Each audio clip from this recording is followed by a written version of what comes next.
Welcome to another episode of the Untangling Web3 podcast. Today, we're delighted to welcome back a friend of the podcast, Kurt Wuckert Jr. Now, last time in episode 44, Kurt outlined the history of Bitcoin, and we sidelined his other side hustle as a Bitcoin miner. So today, we've asked Kurt to wear his other hat as a miner and ask him about the economics of Bitcoin mining, how it all works, and where it's going to go in the future. So, Kurt, without further ado, it's a pleasure to welcome you back to the show. Hey, how you guys doing? Yeah, not too bad on our end. I mean, we tried to get too much into the last episode, and you can talk, and it's so interesting. We didn't want to stop you, and we kind of went down the rabbit hole of Bitcoin, its history, and it was so fascinating. So we had to split you into a two-parter, and today we're going to get into the world of Bitcoin mining, which should be extremely interesting and exciting to dive into. Yeah, no, I honestly, it's one of my favorite appearances in the last year or so, because most people don't want to take the time to kind of get all the way into it, and so you get that surface level conversation of a few things, and it's like, oh, that's a curiosity, but when you really take the time, it really starts to be like, wow, that's there's a lot there. So no, I really had a lot of fun, and I'm really glad to be back. Yeah, I mean, our style is when someone is as passionate and kind of knowledgeable as you are, we just let you go and just don't try to get too involved. But yeah, today we're going to be talking about Bitcoin mining. So let's just kick it off. Explain to me and Jack, like we're 5 years old, what is Bitcoin mining? What does it actually mean? Well, here's another start to a 2-hour question. In the beginning. Yeah, there you go. Mining. So mining is simple, but it's not easy, right? And I think it's really important to break it down into what's actually happening. In a very basic sense, we are just competitive accountants. And so when somebody broadcasts a transaction to the Bitcoin network, they sit in a sort of limbo. And people use a term called the mempool, but it's actually not a monolithic, unconfirmed transaction set. It is each individual computer on the network has its own unconfirmed transaction set. And generally, on well connected computers, you should expect that to be near 100% the same on every computer. But when you have lots and lots of transactions, it's less likely that they are going to be the same data set. So, what we are doing is that individually, each computer that is quote unquote mining, we're competing to reconcile unconfirmed transactions better, faster, cheaper than the other computers that are trying to do the same thing. And if we are so lucky to be the ones that do two things, both confirm that all of the transactions in our proposed block are valid Bitcoin transactions, they haven't broken some fundamental rule of Bitcoin, and if we have a sufficient proof of work and we find a valid hash first, then we get to propose the next block to the blockchain. And so there's a lot going into each of those steps, but that's the most basic thing is we're basically digital accountants in a never-ending competitive race to be the next computer to add a reconciled block to the blockchain. Now, I don't know if you want to ask follow-up questions on each of those things, or if you just want me to talk for another like 10 minutes on each of I'm those things. 5 years I'll go old, either way. I'm 5 years old, and the accountant, I got it. The analogy there was perfect. Then you started talking about hashing, cryptography, all this kind of stuff, and blocks. I think we will get there, but before we get there, let's take a step back. Why do people, become miners? What's the point of being a miner? What do you need to do? I think most people become miners because they think it's going to be the easy way to get Bitcoins. And if it was 2009, that would be the case. Really, up until like 2011, that would have been the case. Like, okay, download this software, give some of my compute for my laptop or my gaming computer, and cool. I get 50 Bitcoins every 10 minutes, or in all likelihood, there were less than a dozen miners in the whole world. And so you'd get a few blocks a day at 50 Bitcoins each, and they weren't worth anything, but it was cool, basically. That still persists. I still get people reach out to me like, hey, so I got this I got a pretty hot laptop, can I mine Bitcoin with it? And I have to say like, well, you've got about a 10 billionth of a chance here, given your difficulty. But so I think a lot of people, they see that as the easy way to get Bitcoins, and then pretty quickly they realize that is maybe the hardest way to get Bitcoins today. And so then you get this whole other economy of things that's been built around, cloud mining or pooled mining or or some kind of other hosted thing. But really, mining for the most part is kind of a big boys game today. Like if you're not sitting on like family office level money at the very minimum, you probably shouldn't be in the mining game. Now it really depends what you're mining. So in Bitcoin BTC, that really is truly the case. If you look at who's actually mining, it is some of the biggest companies in the world at this point. This is companies that have between $2 and $10 billion company valuations and stuff are competing for blocks on Bitcoin BTC. But there are smaller variations. There's lots and lots of other little blockchains that you can actually mine on your laptop and that kind of thing. But you also have the opportunity to do hosted mining solutions. There's a few companies that have popped up over the years. I think the oldest one is still in operation, Genesis Mining, based out of I think they're Dutch, and they have their infrastructure is in Iceland, if I recall. But so they offer, buy an ASIC, we'll host it, and when it fails, you just have to trust us that it failed, and sorry, you're lost, and that kind of thing. It's a little bit of a weird business model, but there's also companies like Compass Mining and Wadum and some of these other companies that offer your sort of retail clientele. But even when I say retail now, like they have 5 ASIC minimums, and at $5,000 a piece, we're still talking about $25,000 minimums, which is more money than your typical, hey, I work a 9 to 5 job, I'm a regional manager at Target or something. Like those kind of guys don't typically have $25,000 to kind of pitch at, should I be a Bitcoin miner? So even that is starting to really get away from your typical middle class citizen. But yeah, I think people think it's going to be the easy way, but like I said, all of that to say, it's not that easy anymore, and it's becoming more and more difficult over time. Yeah, I think that's really highlighted by the start of your answer. You're saying about home computers, people mining in 2009 on their personal laptops, and then you're talking about cloud mining, right, which is a completely different ball game. You also mentioned ASICs, right, which are these dedicated bits of hardware to do the hashing. So, just to kind of summarize, then, as it is today, if you're a Bitcoin miner, and we'll stay with Bitcoin, and maybe we'll get into the differences of proof of work and proof of stake mining later. But if you're a proof of work miner mining something like Bitcoin BTC, then what components are involved there? Because previously everything was happening on this laptop, so it was doing all those things you mentioned about the mempool, the transactions, and validating, and then you also bring in the hashing. So is it the case that all these things are now split out into dedicated functions, and how does that work with the various different types of miners you have, right? Because you mentioned cloud mining. People might also have heard of mining pools, and I know you're running a mining pool, Kurt, that we can get into later. But what does it actually look like? Because as a miner, what does it look like to be one now? What kind of setup do you need? So unfortunately, a lot of companies keep this information close to the vest. Like it'd be nice to know, like, hey, how does Antpool work? Or what does their infrastructure actually look like? And by and large, we don't know.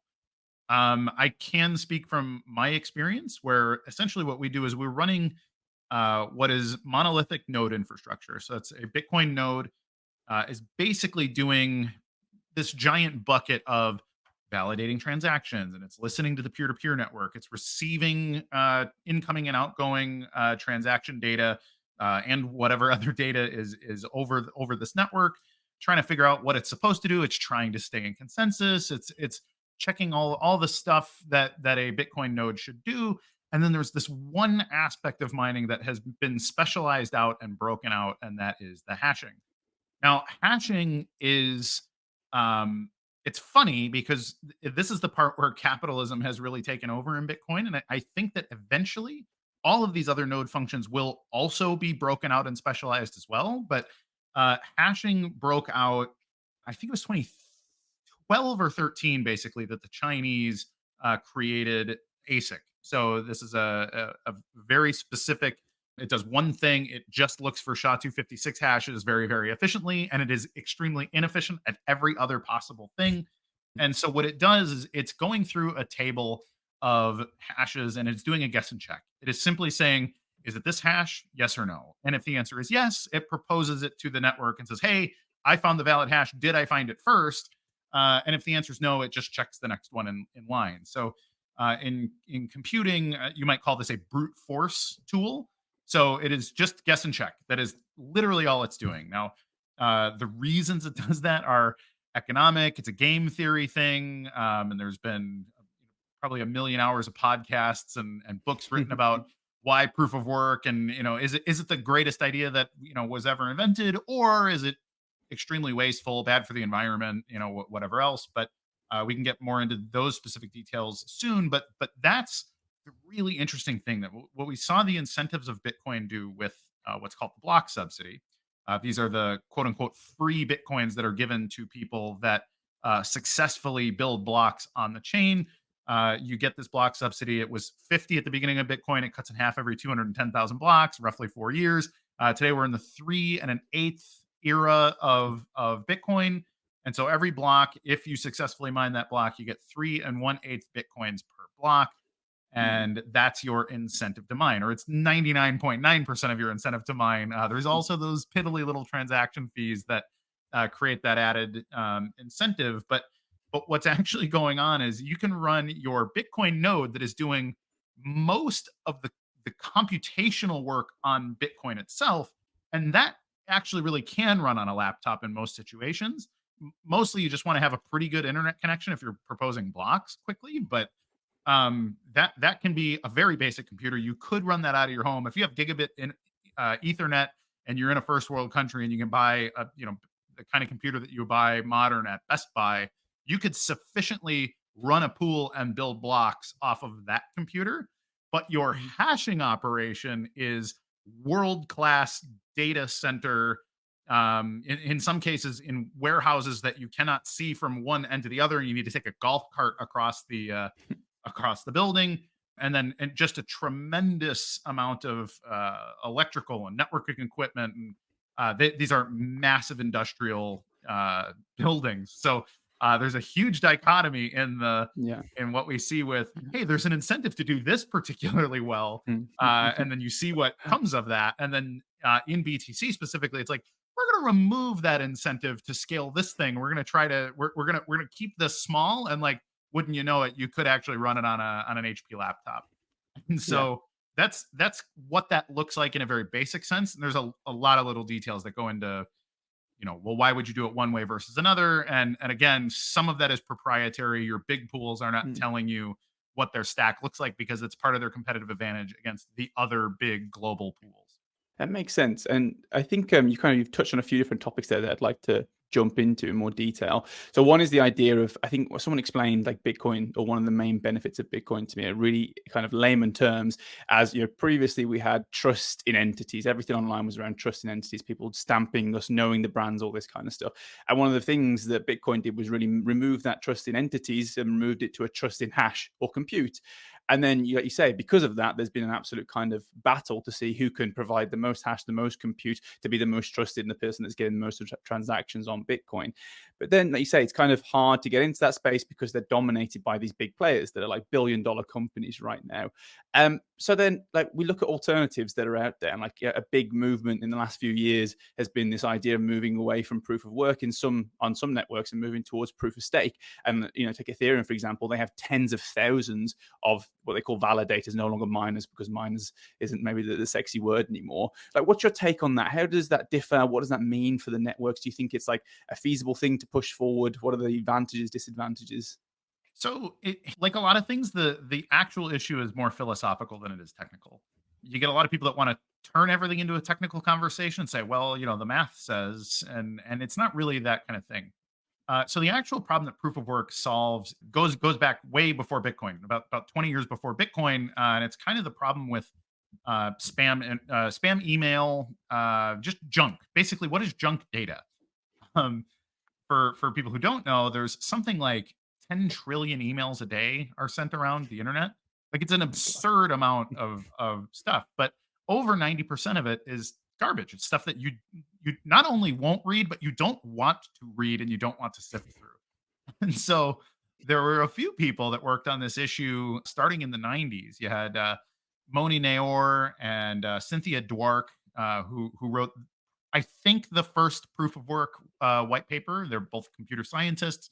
Basically talked about how do we create some kind of an opportunity cost for people to send an email, and essentially make it that your mailbox will not receive an email unless there is a sufficient amount of proof of work, making it that it's very easy. It is essentially free to send an email or an important email to somebody that you know, but it becomes very impractical for monetary reasons to spam people. So it sucks to send 10,000 emails, and so you knock that back uh, heavily, and make it that it's only for ROI. Now you also have the same kind of thing. Essentially, Adam Back wrote 99% the same white paper about 7 years later, the Hashcash white paper, which he gets an incredible amount of credit for inventing, even though he literally didn't invent the concept.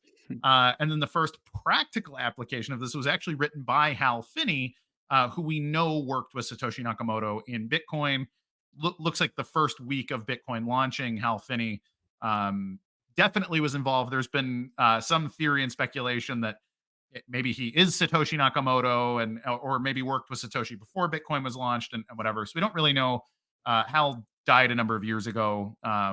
We don't know Hal's whole history, but Hal wrote RPow, I think he called his white paper, that solved this problem, but had a practical implementation of the software as well. Although it never was released commercially or anything like that, but he at least showed like, hey, no, here's how this actually could and should work. But sorry again for the history lesson, but I love it. what they were solving for there is basically there's this problem in computer science with trusting entities when you can't shake their hand physically, right? So they call it the Byzantine generals problem. The way it's explained is, okay, so you have invaders from Byzantium, the old Constantine, the Christian Empire of Eastern Rome. If you're trying to surround a city, how do you communicate without like a phone or whatever? So back then you'd have to send riders or birds or something. But how do you know that the information that you've received was not intercepted or tampered with in some way during that journey? And the answer is you don't.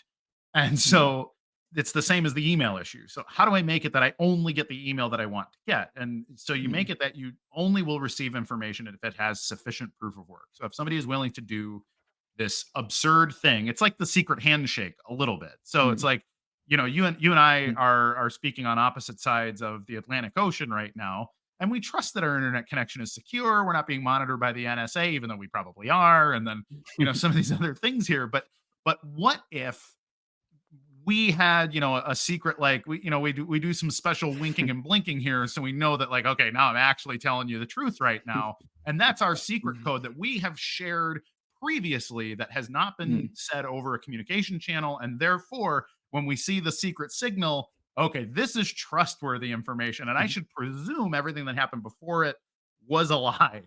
And so people have come to worship this concept of proof of work, and that has made it super distorted as to what it is actually doing and what it's for. A conclusion that I came to a couple of years ago, just thinking about it, was that the Byzantine generals, think about what a Byzantine general is. So these are guys that would have come up in the ranks in the Byzantine army. These are guys that would have fought and bled together. And frankly, they've become generals because A, they trust each other, and B, they're really good at fighting wars together. And so they have survived long enough and accumulated enough experience to be generals now. And they don't have a trust problem. They have a trust in communications problem. And so if they could communicate directly, if they were standing in a room together, they would not struggle to trust each other's opinions and that kind of thing. They can't trust the rider in between, or the note hasn't been tampered with. And so what we're trying to solve in Bitcoin is, how can I trust that this is a valid transaction, that it isn't malicious in some way, that it hasn't broken the rules, that it's wasn't built in some way to either destroy the network or trick me into accepting an invalid payment. And there's a bunch of other things that it solves here. But ultimately, proof of work is it's an opportunity cost. It is that wink or that handshake or that thing that takes the place of, hey, we actually trust each other and we have rapport. It replaces all of that and makes it that going from, okay, I probably shouldn't trust this thing, and it makes it that somewhere approaching 99.9999%, I probably should trust this transaction. And that's really all that it's doing there. Makes sense. Now, the problem is that because Bitcoin is competitive, that competitive difficulty makes it that the consumption to create that piece of trust, that piece of proof of work, has become extremely expensive. And that starts to introduce a new trust problem in that, okay, if only a billionaire or a consortium of corporations and millionaires and financial titans can participate in this trust, why should I trust them at this point, right? And so, Yeah. so you do have a little bit of an economic problem here with, you're creating this new level of centralization. I don't trust Larry Fink and Jamie Dimon and the kind of people that have invested into things like Foundry Pool or Ant Pool. So you start to have a new trust problem that has been created here. And then you also have this massive consumption issue, which consumption of electricity is unfortunately a very divisive political issue. And so you get your sort of environmentalist contingent saying like, okay, why would we be spending all this money on creating this trust? Isn't there a more energy efficient way to create trust?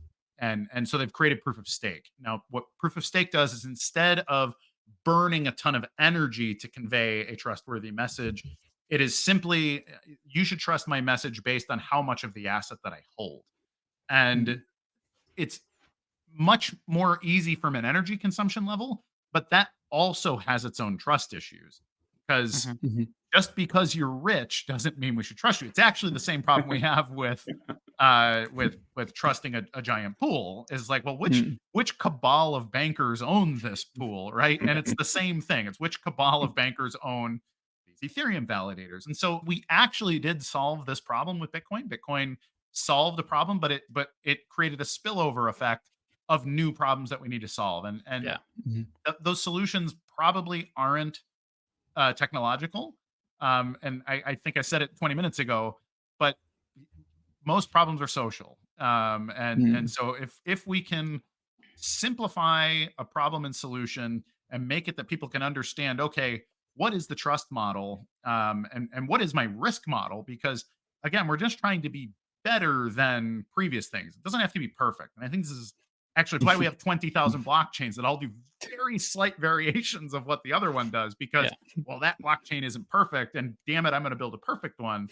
And that's really a big problem. Like, we need to be okay with a maybe 25x improvement on what existed 10 years ago, because we've approached 99.99999 out to like 6 decimal places. Like, we're that close to perfect, and damn it, that's okay. But it's not really okay for your typical neurodivergent computer science type who wants to say like, no, if I just come up with better math and better software and better whatever, like I can make this an actual perfect system. And sorry, and it's led to that exact situation that you explained, right? Thousands of different blockchains, and there are hundreds of different consensus protocols, because proof of work would be broadly described as a consensus protocol. It's how does that group of Byzantine generals reach consensus on which fort to attack or something, but in this case it's which block to add to the blockchain. And then proof of stake was kind of inspired, but then said, oh, we need to change things because of the energy consumption or whatnot. And then there are hundreds more now. But just going back to your description of proof of work, I really, really liked how you described it, because I think that makes it more tangible. And for anyone who hasn't heard of this email proof of work problem, right, the fact that there were these little proof of work challenges associated with emails to stop spam, that basic idea of essentially having what people call a costly signal, right? You have to put some level of cost into sending that spam email or that email to prove that there is some cost, because if there's no cost associated with it, then you can just spam. There's zero cost to replicate. There's zero cost to do this millions and billions of times. If you don't think this is a problem, then look at the proliferation of bots and fake accounts on Twitter. That's because it's effectively free to use, right? That's the kind of analogy. And then one thing we should touch on about, again, sticking with proof of work and what the innovation of Bitcoin really is. We touched on it last time, but I think personally it's very much around the difficulty adjustment algorithm, right? So that little problem that you're adding to the email, that little challenge, that is a very low difficulty challenge, right? Because you don't want to stop all emails. There might be some useful ones, and you're not gonna get one of these special devices and compute these things every time to send an email. So the difficulty of passing that challenge is very low. But in Bitcoin, the difficulty of passing the challenge, i.e. of creating a valid block is dynamic, so it's not fixed. And that is essentially, if I'm right, the reason that we have these big mining operations now, right, is because the difficulty of adding new blocks is always changing, and it's based on that competition element that you said, right? So it's that combination of making it adjustable and then also having people compete to add these blocks, right? That then introduces a block difficulty that is gradually increased over time and is always changing. Is that roughly the reason why you think these have happened? Correct. Yeah. So Satoshi Nakamoto was brilliant in setting a few variables that are always targeted. One of them is the 10-minute block. So if you add a lot of hash power quickly, that block time will speed up.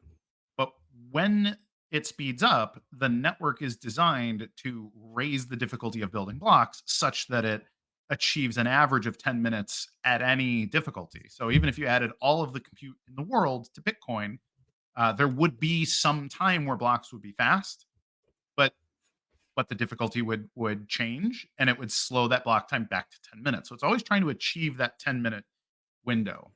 Now that does a few things. It makes it that, even if you had some, quantum breakthrough, that kind of thing, everybody's always, quantum computing's going to break Bitcoin. And it's like, no, not really. That's not how that works. But it's designed to make it that immediately or very, very quickly, the network heals from any situation. It also can heal from, hey, we've had a global internet outage or whatever else, which is something we actually just experienced with this CrowdStrike hack, or whatever it was, some kind of high level cyber incident.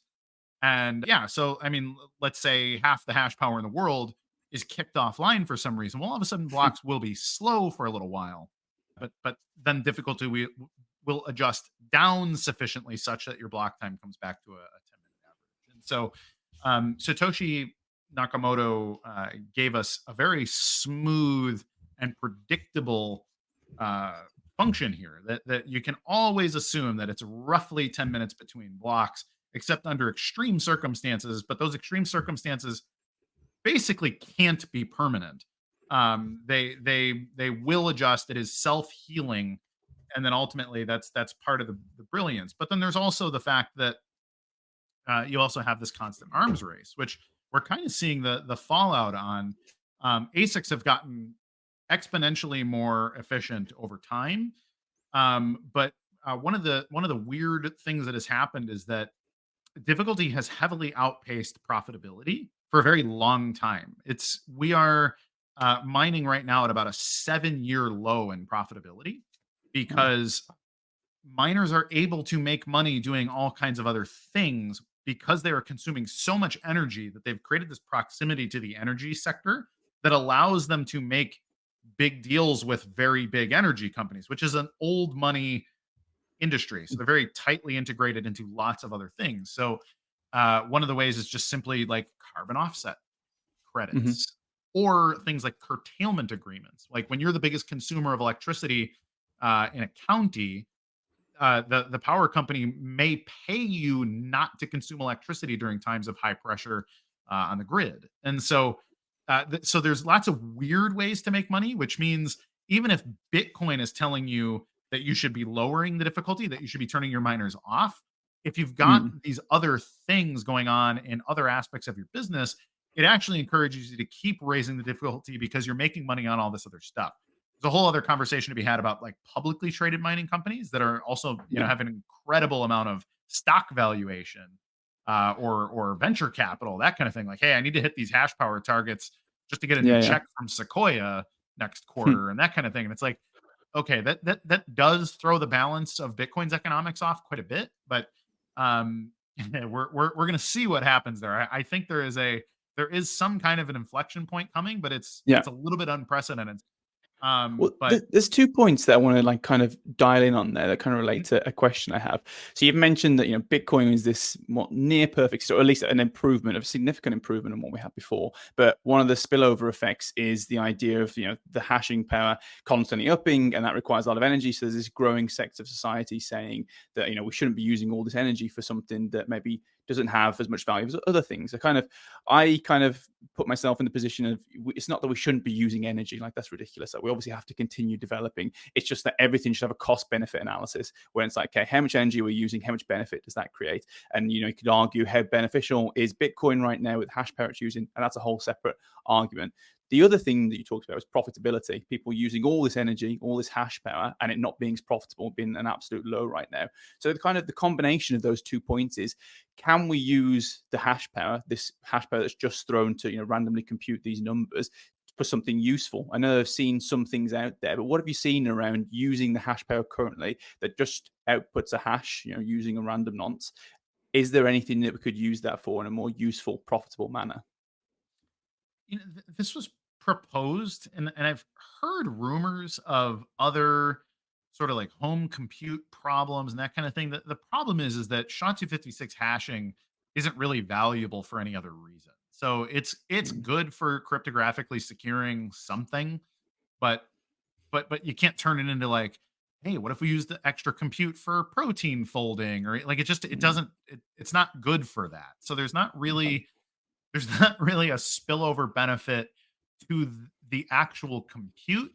But there is that value again in the electricity consumption. Like another one is like trapped gas, for example. So when you've got like oil exploration, you have fracking, which is a big political issue in the US. I don't know if it's as much in the EU or in the UK, but over here, there's large swaths of this country that have oil companies that just they'll show up in an area and they'll just start injecting just an incredible amount of like water down into the shale and see if oil bubbles up. And like it impacts the water table, it impacts all kinds of things ecologically. And then one of the spillover things that occurs is like, oh, if you do actually discover a pocket of natural gas, for example, now you have to vent it, which means you put in a big chimney basically that goes a few 100 feet into the ground and then, I don't know, 100 feet into the air or whatever. And then you light it on fire and then it just sit and burps gas into the atmosphere for 15 years, 50 years. Like it depends how big your gas bubble is that you've discovered. Now that's just a spillover cost of, hey, we need oil, and oil is what the economy runs on. And so you just kind of have to have that. And what Bitcoin mining has allowed you to do is say, well, that's just energy that's being pushed out into the atmosphere for no reason. It's not close to anybody because by its nature, we're in some rural place where there's not a large demand for energy within proximity. But what you can do is you can put like a mining pod out there. You can convert that gas using a generator essentially that turns a turbine, creates electricity, and you have a mining pod out in rural wherever, Pennsylvania or Alberta, Canada, or somewhere in Texas. And now you're taking what would have just been pure cost, both ecologically and just monetary. It's just, Exxon Mobil or whatever, like, I don't know, we're just going to burn $1 billion worth of fuel and send it into the atmosphere for whatever. And now there's an opportunity to turn that into money. Like now that can be a profit center in your business. So that's a way that you can sort of repurpose Bitcoin as a way to take energy that would otherwise just be wasted, both ecological and monetary cost, and turn it into, hey, we're now at least digesting that fuel one more time. We're releasing a perhaps less toxic gas as exhaust, and we're turning it into a potential profit center in our business. And so that is a way that you get an added spillover benefit from hashing. But as for the compute itself, SHA-256 really is not good for doing almost anything else other than just simply making a hash. And so if you can find another way to make hashes as valuable or more valuable than Bitcoin hashes, well, power to you. But I don't know what those things are. I hope that was a pun that you put all power to you in there, pal. But we'll skip over that one. Yeah, I've heard the arguments on both sides, right? So as you put there about using creative energy sources that would otherwise be wasted or cause just a net negative, and even things like surplus power in the grid, right, that might not be used and it's hard to store if you just co-locate a miner somewhere, at least you can earn some money from that for local government or something. So I've heard that, and I'm more convinced by that side of the argument than the other side potentially, which says, can we use the wasted energy of Bitcoin or other proof of work mining for things, right? Because partly because most of that wasted energy is from heat, right? So it's very inefficient. The ASICs themselves get very hot. You can kind of recycle some of that heat, but it's not the most efficient way to do it. You're not going to capture a huge amount of that value. Listen, Kurt, we've we've had an hour and a half at least with you now, and we have still failed to talk about you. So I'm determined we're going to do it. Okay, so let's move on to Gorilla Pool now. Okay, so we mentioned before you run your own mining pool, Gorilla Pool.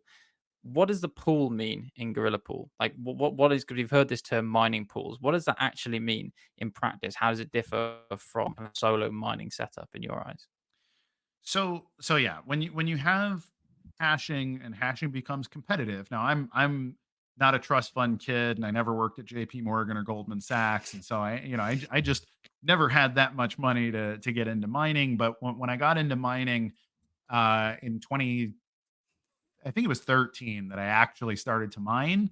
It was right at the cusp where you maybe could have solo mined profitably, but by the time I got my stuff set up, I had missed that boat and difficulty had run away from me. And that was kind of the beginning right there, that 2013 to 14 era when Bitcoin difficulty made it that a typical person could not practically profitably mine Bitcoin anymore. And so the next level sort of cooperation tool was created at that point in saying that, okay, I'm not big enough myself, but if five of us got together and we were able to pool our hashing power together, maybe we could solve these puzzles.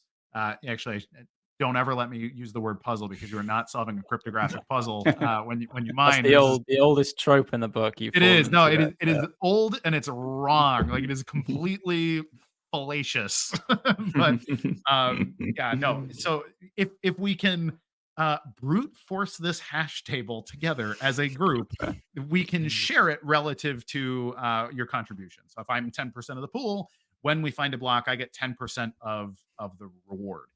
And so that is, in a very basic sense, what a pool does.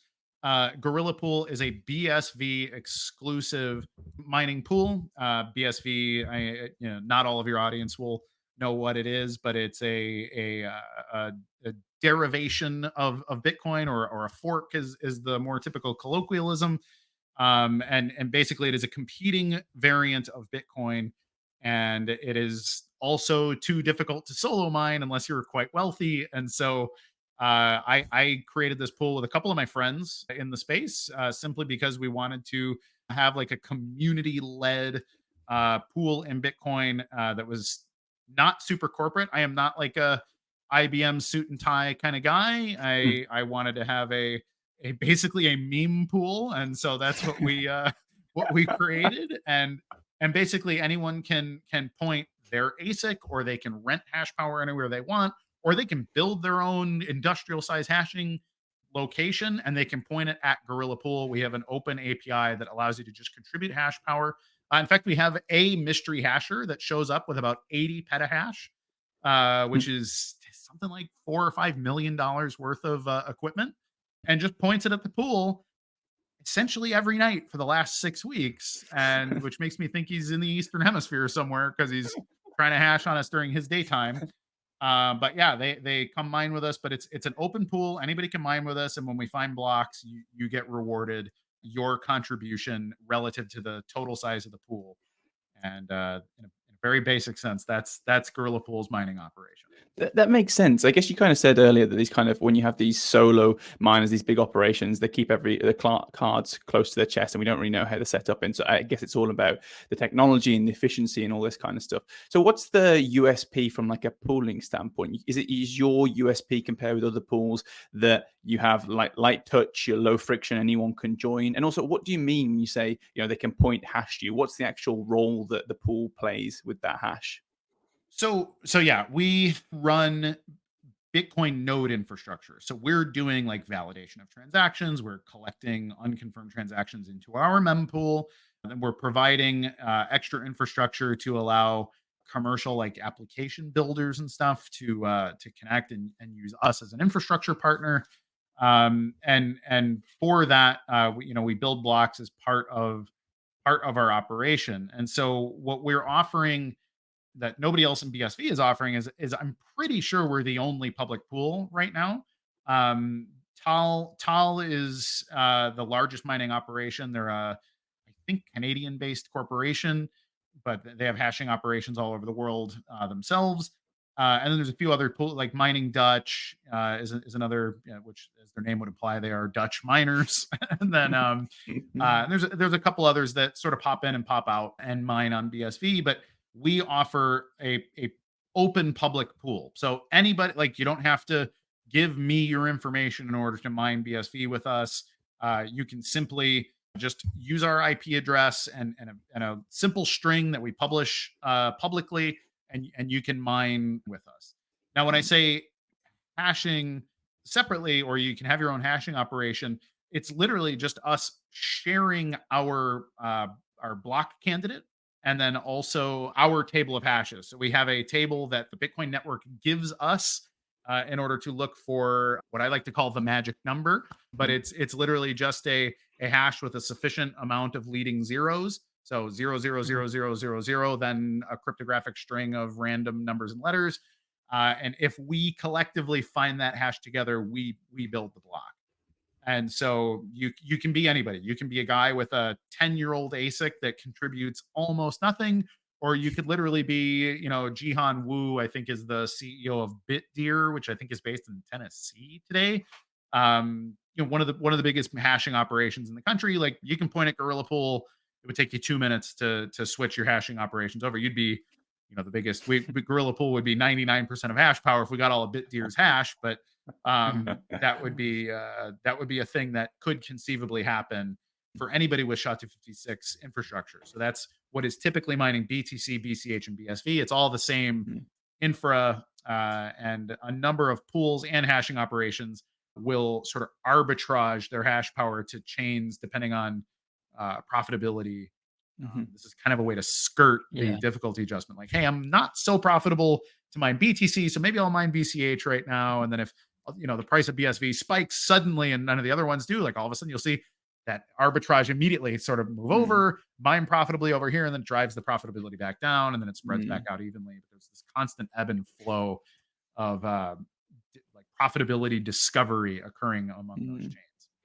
Yeah, it's one of the fascinating artifacts of there being multiple chains, and also how the whole design of Bitcoin is actually very lightweight. That connection between the hashing part and everything else you mentioned, right? You said at the start the hashing part is the one that's grown and specialized, but to connect the two is actually incredibly lightweight. I definitely recommend anyone who is interested in learning more about just exactly how they can communicate, because you literally just pass a tiny bit of data between those two systems. One of them could be your nice MacBook, and another could be this massive data center cloud mining infrastructure, and they only need this small bit of information to coordinate. So it's pretty fascinating to me.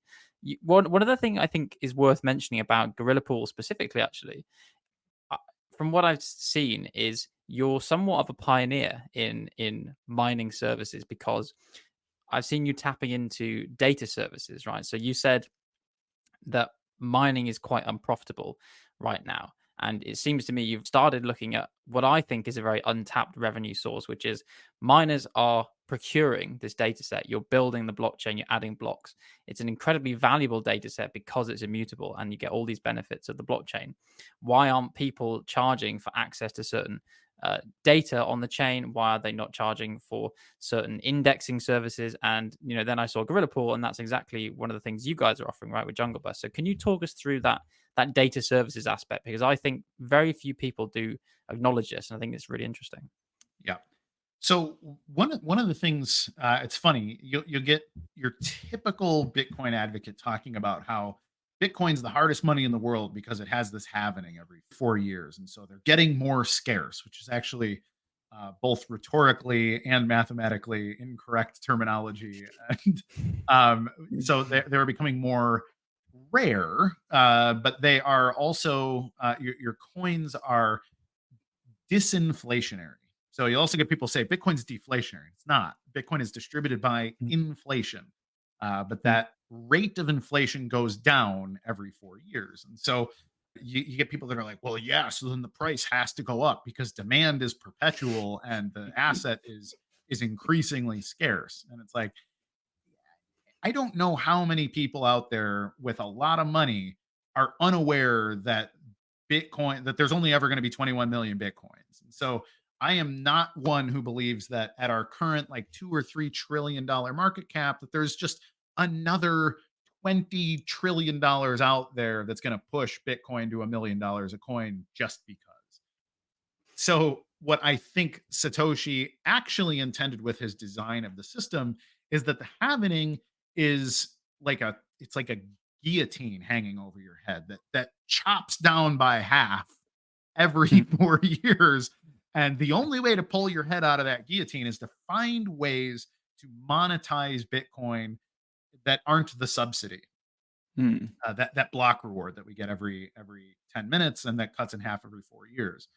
And so I am an extreme minority on that position. I am the maybe the most bullish guy on the technology and the least bullish on its like perpetual like yeah bro, it just gets more valuable because there's just more people that want it and the asset is finite. Now that's an aspect of Bitcoin's value. Like I don't disagree that is one of the ingredients, but the actual valuable thing, the thing that Bitcoin is valuable because of, is the data. Like Bitcoin is a data money.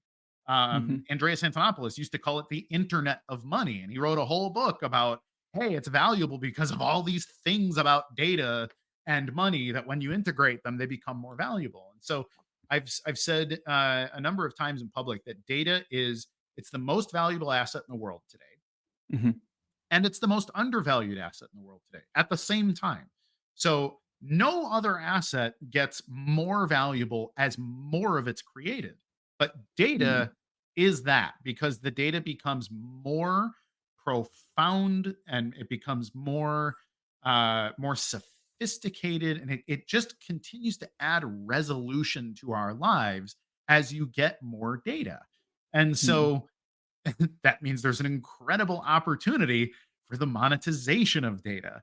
And if you have a tool that allows you to monetize every byte of data in a way that is exponentially more efficient than any other tool can monetize every bit and byte of data, well, then you're sitting on what I think is the absolute goldest of the golden goose eggs. And there's like 12 people on earth that agree with me on it at this point, which I think puts me ahead of the curve. I'm either completely insane or I am like Christopher Columbus level, explorer here. And so, history will judge ultimately. But so all of that is set up to say that nobody is monetizing the data on the blockchain almost at all. There's a couple of small exceptions, but people are still in this nascent phase of, hey, like you can trade, like what was it? Joe Biden coin dropped really hard on Solana after it was announced that Joe is not going to be running, and then the Kamala coin, exploded up in value, and that's like 90% of what's going on in the crypto economy. And then in the BTC space, like, hey, Donald Trump is going to come speak at Bitcoin 2024 in Nashville, and so we're all bullish, and except for Max Kaiser, who wants everybody to know that he hates Donald Trump, and Nayib Bukele is the king of the universe, coming soon. But that's all that's going on. It's just this weird sort of social posturing and trading. But the actual golden goose is that data. And so me and just a couple of buddies, it was literally me, a guy named Luke Rowanaz, and Michael Boyd, who goes by Root. He's our CTO over at Gorilla Pool, and said, hey, we talk about data being valuable, but what are we actually doing about it? How can we help people extract that value and utilize that value in the real economy? Because I don't want to be the guy that just sat and theorized about it in a library hall forever. Like, that's fun, but it's not ultimately the coolest way to go about it. So we conceptualized what would it look like if we were to serve that data in a way that is lightweight, trustworthy, validated, and can ultimately allow people to reduce the friction of deploying a blockchain-based data business. And Hmm. so we created a tool called Jungle Bus, which is essentially just a filtering and indexing tool that operates adjacent to our Bitcoin node, which takes in unsorted monolithic data that is time stamped, but is ultimately like, here's a JPEG and here's somebody's mortgage payment and here's some other, like it's everything is it's just chaos. It is a chaos funnel.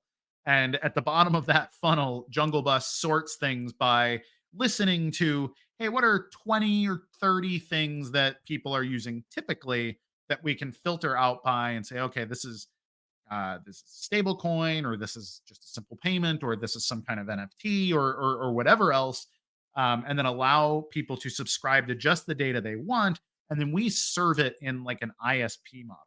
So I see us as like a budding, I don't want to say AOL or Xfinity or some of these companies that are very disliked in the world, but they are providing a valuable service in that I'm communicating with you right now over an Xfinity rail that's coming. Like that's what provides my internet service out to the universe. And so I want us to be that. I want it to be, hey, I'm going to start a business. It's going to be a blockchain business, and I need to choose my Web3 ISP. And hey, the only one in the universe is Gorilla Pool, and they have this Jungle Bus product that packages it up for me in a way that I can Hmm. understand and easily deploy in my business.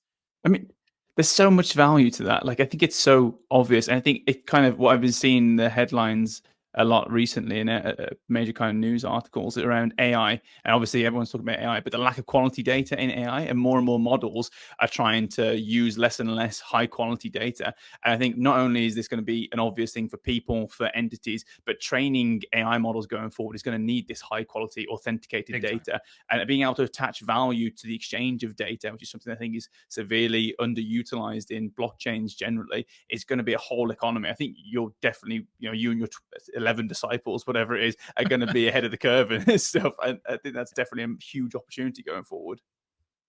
Yeah, I certainly hope so. I think AI, among all of its other benefits, I think that one of the big things that AI has taught a lot of normal people is that data is valuable, and also that bad data gives you really bad outputs very quickly. And so we're kind of back at the Cynthia Dwark or Hal Finney or Adam Back problem. Like, hey, Hmm. how do I filter out this 95% trash and actually only give my AI model the cream that it should be Yeah. working with so that we're efficient? And that's the next big problem to solve. I think there's a huge role for blockchain to play there, and that's really what we're hoping to do with our tooling and our stack. Is we're about 2 years ahead of anybody else that I'm aware of in using blockchain as a data filter, and then all of that data filtering methodology so that we Hmm. can serve it to either a very simple web based business or directly to some kind of LLM Yeah. learning module or something. So we Yeah. are internally training some Bitcoin thinking bots uh, using this tool right now, Damn. so that we have a little bit of data to share with whoever comes to us first to say, hey, we heard you doing this. So we have a little bit of some proof of concept, but we are using it internally. We have a bot Yeah. in our Discord group that's called Vivi. And what Vivi does is basically answer questions, technical questions about Bitcoin.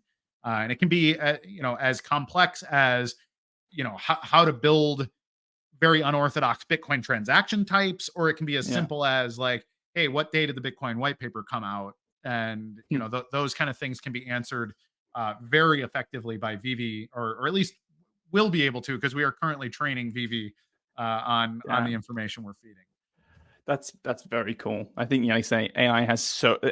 I see everyone posting about the overlap of AI and Web3 and blockchain and Bitcoin. That is a new use case application, and I think people are just repeating themselves. But to know you're actually doing it rather than just talking about it is it's exciting. So to go back 10, 15 minutes, I think. You were talking, you said something along the lines of, the Larry Finks and the Jamie Dimons of the world who are kind of coming into this space and investing in AMP pools, but they're playing like a kind of a more obvious and transparent role in exchanges, right? Like we're getting big regulated exchanges that are kind of more and more dominating the Bitcoin landscape, whereas it was previously all about the miners controlled, I guess most of the Bitcoins, all this kind of stuff, they dominated the landscape. It seems like more attention and focus and weight is being pushed now to exchanges. What do you think about that from a kind of, philosophy standpoint about what Bitcoin is intended to do and what role they're having on that? So it's interesting. I'm very publicly critical of guys like Larry Fink. In fact, I think I've tweeted his name probably half a dozen times in just the last week. I think he's a villain in this story, but ultimately, I don't think that it's purposeful on his behalf, though. So I don't think he is actually like receiving orders from a predatory alien species or something. But but I think that the practical outcomes of his behavior and just the way that BlackRock works and all these things, I think are a net negative for actual competitive capitalism and world freedom in general. And so, while I can respect his acumen as a businessman, I think that the sum total of guys like Larry Fink having their thumb on the scale is a net bad. And here's the reason why. When you become that large, and it's funny because I make a lot of criticisms and I call a lot of people communists, and taken out of context, I think that my next couple of statements here could come back to haunt me a little bit. But ultimately, when you become so large, we saw this with Bear Stearns and some of these companies in 2008. Standard and Poor's was afraid to downgrade the credit worthiness of a few of these big Wall Street banks because we're golfing next weekend. And if I downgrade their credit, I might be the one that actually puts them out of business because all of a sudden their debt to income ratio flips, and it like I'm the one putting them into bankruptcy because their books work at this credit rating and they don't work at this one. And we're all kind of trusting each other to just make sure this all works. But ultimately, it's Standard and Poor's job to give an accurate accreditation to these companies because that's how the company works. And Bear Stearns was being incredibly irresponsible with their company, with their investments. And so we've lived through frankly we're still living through the fallout of a lot of what happened there. But you get the same kind of thing with BlackRock, where everybody wants BlackRock's money. Everybody wants to have their business. Everybody wants to be the guy to say, hey man, I don't know, we just took a check from BlackRock, or we're a new vendor to them, or something. Like we want proximity to that money because they're like I don't even know, 10 or 15 trillion dollar asset management company. I mean, they basically own everything. They're like the third largest property holder in the whole world, and they own a sizable chunk of essentially every business in the world that matters. And so to be close to BlackRock is to be close to everything that matters in a capitalist society. And so the real question is what do we do? Like that is definitely too much power. Even if everyone's good, then it's still problematic because what if he becomes bad? What if Larry Fink has a heart attack? Like what if like there's all these things that does the whole world collapse based on the sneeze of some businessman? And so there's a real problem there. Now we have a similar problem in the space. I've talked at length about Barry Silbert being a very similar sort of figure in the blockchain space because Digital Currency Group, Barry Silbert's the CEO and at least he was. He may have actually left in recent times because he became a controversial figure. But they basically seeded every major startup in the blockchain economy. So this is your Coinbase, Kraken, BitGo, Fireblocks, Lightning Labs, Blockstream, like all these companies. If you name like the 100 most important companies in the entire blockchain economy, Digital Currency Group is probably invested in 95 of them. And not just a little bit, like they're heavily, like we were their angel investor, or we were seed level, or or actually we acted as an incubator to this company for, the first couple of years or whatever.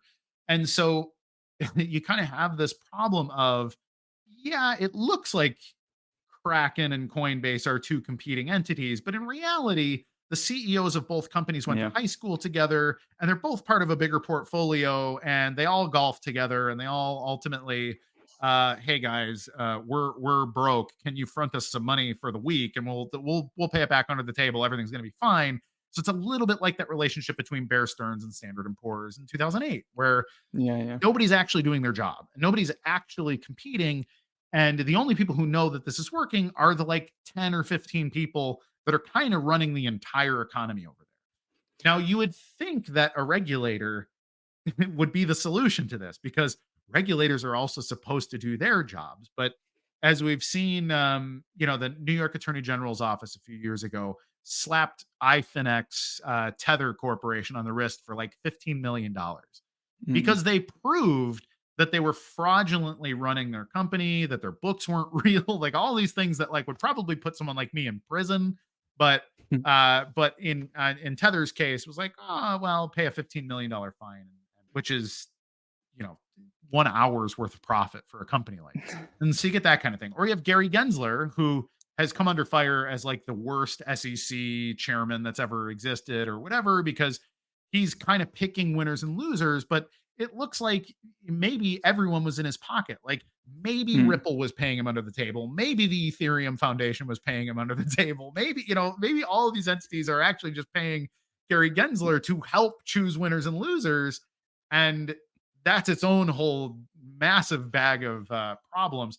I can see you want to comment here. Yeah, it's hard. Like I've had this conversation as well around like what is capitalism and what is capitalism meant to be. And I've kind of got into an argument with friends and say, one of the benefits of capitalism is you work hard and you're efficient and you create productivity, you create benefit to society, and you're rewarded capital. It's like we're kind of in this neo-capitalism now where it's like you just hold assets. Those assets don't really maybe add to civilization, society. And my friend was like, no, that is literally the definition of capitalism. It's about how much capital can you attain. And I'm like, okay, well, we need to change capitalism then the way and make sure that it's always productive. You don't just have these laggards at the top who just own things and don't actually contribute to productivity, society, all this kind of stuff.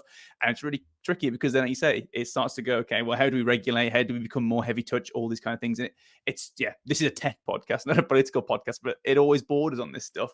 And what the question I actually want to follow on from with that, which is also kind of a bit philosophical, political, all this kind of stuff, is a lot of these people, the Larry Finks of the world, have changed their tune because they're now saying there is a set limit on Bitcoin, 21 million. That is never going to change, set in stone. But it's a line of code. Little gold, baby. Is that 21 million limit as set in stone as everyone seems to think? No. Hard stop. Boom. it's one line of code. It's one line of code and a social contract that isn't written anywhere. And so it's just like anything else. Like should the block size is the block size limit permanent? Is a digital signature, or the way that digital signatures are validated in Bitcoin? Like what is a Bitcoin? I mean, that's the most fundamental question that needs to be answered, right? Well, Satoshi Nakamoto is very clear. It's an unbroken chain of digital signatures back to either the time it was mined or the Genesis block. And if you have that unbroken chain of digital signatures, this is based in 25, 30 years of computer science and a few hundred years of contract law in the Western Hemisphere. Like, yep, here's a contract. Here's the signature for when this property was transferred from this guy to this guy to this guy to this guy for 500 years. And now this person owns this land because we have an unbroken chain of signatures on contracts. And so Bitcoin was only able to maintain that concept from 2009 until sometime in 2017, when they replaced the digital signature with a hash IOU that a digital signature exists that's sitting in another Merkle tree. And I've already said so much that any normal person is like, I'm out. I don't know what that means. And so this is the beauty of it to the technocrat, is that Bitcoin's whatever I decide it is, because there's like 10 people on earth who can actually argue with me about it in a sophisticated manner. But all of those people work for the same venture capitalists that I do. And so we're in a really good spot to redefine Bitcoin to whatever is really valuable to us at the time. And so, no, that 21 million number, if the fundamental definition of a Bitcoin is up for debate and can very trivially be changed by what was ultimately a pretty short and fast social engineering campaign in the history of Bitcoin, then anything's up for grabs. That 21 million number is as set in stone as, you know, a Jello mold sitting in a window in in Barcelona. I love it. This is really interesting, though, and I'm really glad we're doing this in an episode about mining, because you said it's one line of code that needs changing to a new number. But the other thing that I think also would need to happen, that line of code needs changing, and then you need all the miners on the network to agree to update, right? So sure, if we have 10 major miners in BTC, then they could, in theory, upgrade. Now, I've heard the argument, and I'd love to get your take on this as a miner. I've heard the argument that, well, this couldn't possibly happen because it's not just these 10 miners who contribute hash power. We also have like thousands of people running the validator side of the mining, or the validator side of the node software at home. They can detect the change. But also I've heard an argument that is more compelling than that, at least, that because of mining pools, that's not an issue, because if any of the miners do that, then you start pointing your hash to other ones that don't. What do you think of that argument as a protection against that kind of failure route, right? That the miners just change the code. Do you think it's valid? We've actually seen the exact opposite. So you have this developer class that issue software. Now, for whatever reason, our culture worships software engineers the way that people for 10,000 years worshipped priests. And it's this, I'm connected directly to God or the gods or, you know, nature that is our God or whatever. And the things that I say, like, I'm going to tear the heart out of a virgin now and you're all going to thank me for it. And like, that's most of human history. And for whatever reason, we've decided that those priests are now people that can write code. And the reason is we still worship the same talismans that we've always worshipped for 20 or 50 or 100,000 years as a species. It's power. We worship power. Now, power manifests itself as money in our society, mostly, or this conglomeration of money and physical, like military might or whatever it means. We also have a similar concept in government or the law, both things that also don't actually exist, but because we all pretend they do, they're the most dangerous thing. And so it's imagine if Santa Claus still had like Krampus was this other thing, like, and if you're bad, you're actually going to die on Christmas, right? So I don't want to get too weird about it, but these are things people should understand about human nature. Is that because we don't understand, the average person doesn't understand how software works, where it comes from. Like, why does a computer enforce these things that are conjured up by this wizard who sits at a laptop with a neck beard? And like, so there's this like this majesty that occurs in the ignorance of what's happening there. And we see the same thing in the miner economy. Like there's this threat of, oh man, if miners decided to collude, we'd all be like, that's the real danger. So we need to hold them in check. Instead of, like, we can't trust the Byzantine generals, which is who they are. We need to therefore have this whole mesh network of Byzantine soldiers that are this secondary. This is like the deep state conversation that everybody's sure there's a deep state, and it's definitely the other guy in charge of it, right? And you're definitely the good guy because right? Because we watch a lot of movies. But what's happening is that you have these node operators that say, well, because we're this class, we're all the same. We're this collective of like-minded, trustworthy people because we run these little nodes at home and I'm validating everything. I'm actually keeping people in check. It's the same concept as like your union truck driver or something. Like, yeah, I work for a big, powerful company, but ultimately, if all of us decide we're just not driving our trucks, we're actually the ones in charge. And maybe they are. Like there's a there's a balance there. There's a negotiation that needs to occur for everything to kind of keep flowing. And the problem is that you can only flex that might for a certain amount of time. Everybody's got like this amount of breath they can hold before everybody just needs to like take a step back and say, okay, I'm tapping out or you're tapping out. Who's it going to be? And so there's this antagonism between your node operators that say, well, I won't run a version of this software. And obviously you can see based on the version of the software that most people are running, that's a sort of vote. That's our union collective, that this is the version of Bitcoin that we're running. Now, here's the problem is that's a very cheap signal. While proof of work is an extremely expensive signal, the other side is a $50 signal because I mean, you only need a very small connection and all these other things. Now, it's funny because Satoshi Nakamoto actually warns us about this in the Bitcoin white paper, saying like, if consensus is essentially a proof of IP address, if your IP address is simply signaling this is the version of Bitcoin that I'm running, that's an attack. This is called a Sybil attack in computer science. It is a easy to spin up, cheap, but potentially, and maybe it should be assumed to be a malicious. I assume it's a malicious signal because of how cheap it is to run. So imagine Larry Fink again. He wants to change Bitcoin fundamentally. He's like, you know what? Let's make it 100 million coins. What do I gotta do to get people en masse to agree that it should be 100 million? Well, I already pay all the influencers. I already by proxy own all the media. I by proxy own a lot of the exchanges, probably a lot of the mining pools. What would the cost be to get those developers to start to advocate for this idea and then build a piece of software that runs that code like that? And then also let's put 50,000 endpoints in AWS that are signaling we want 100 million Bitcoin.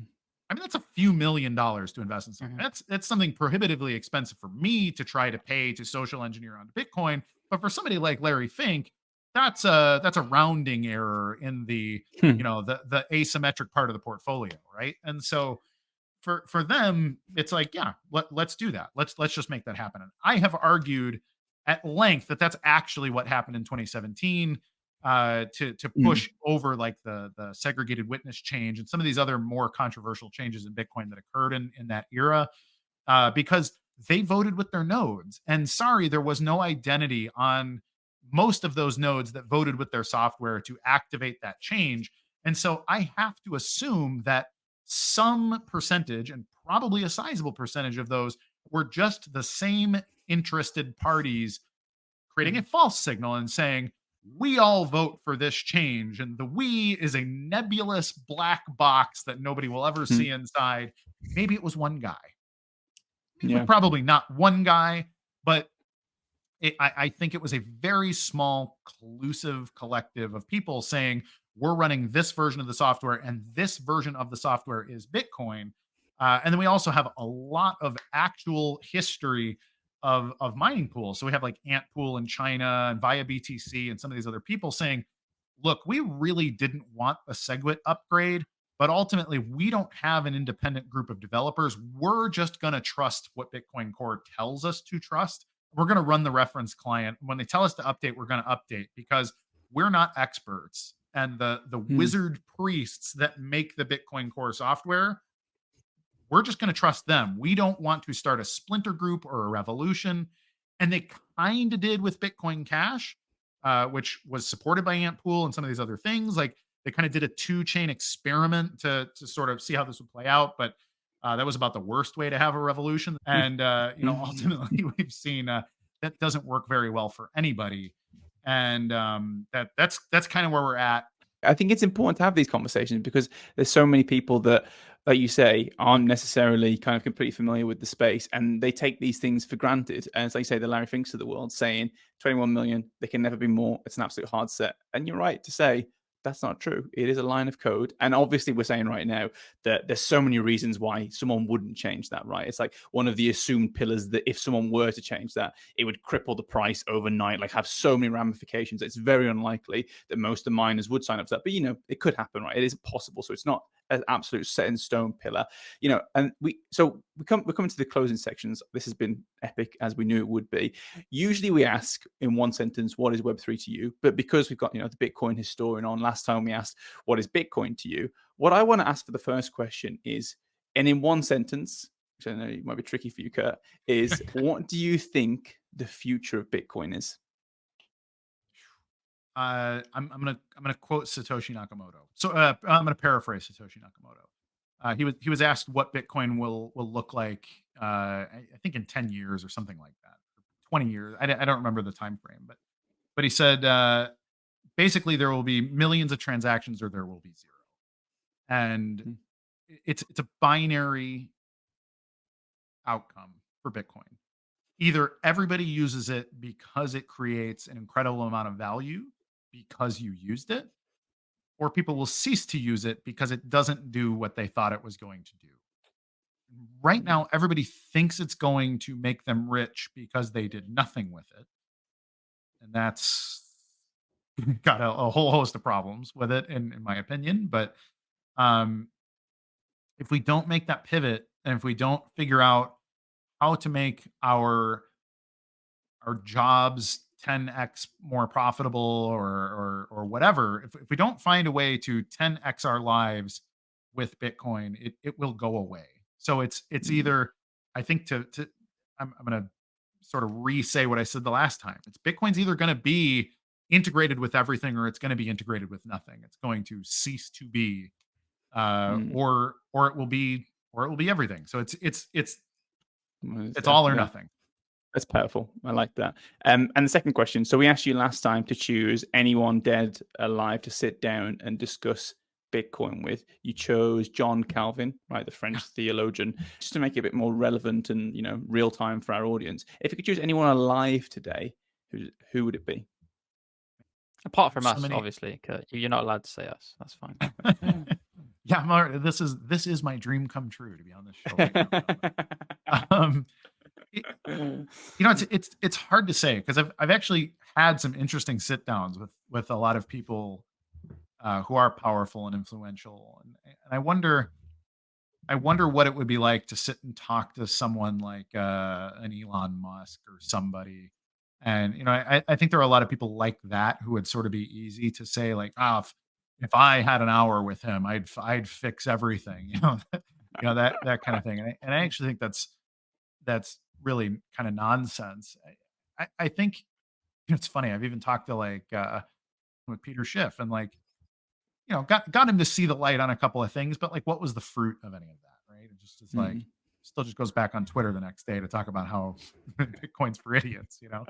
I don't know. I think I'd rather talk to a large group of small business owners or people that have other influence on much more regular people, because I think your high level influencer types or your power, like King Charles probably did, we'd have an engaging conversation, and then it would just be like any other engaging conversation he had with anybody that week, and so I would spread it out. I would try to democratize my thing a little bit and say, I'd love to talk to 100 people in a room that all run $10 million companies, because I think there would be a lot more fruit there for people that are hungry enough to still grow something cool and not so beyond it all that they just can write it off as just one more thing to discuss in a week.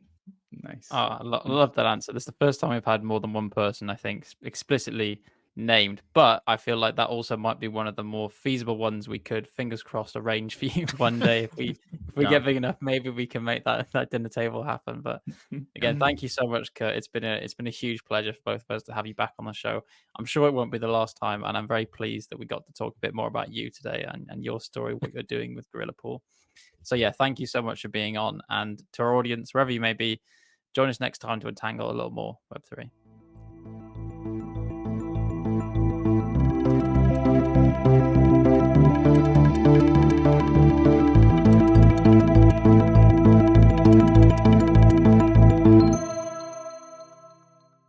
Thanks for tuning in to another episode of Untangling Web3. Don't forget to send us your thoughts, questions, and comments on social media. And be sure to follow us on your favourite podcast provider to catch the next episode. See you next time to untangle a little bit more of Web3.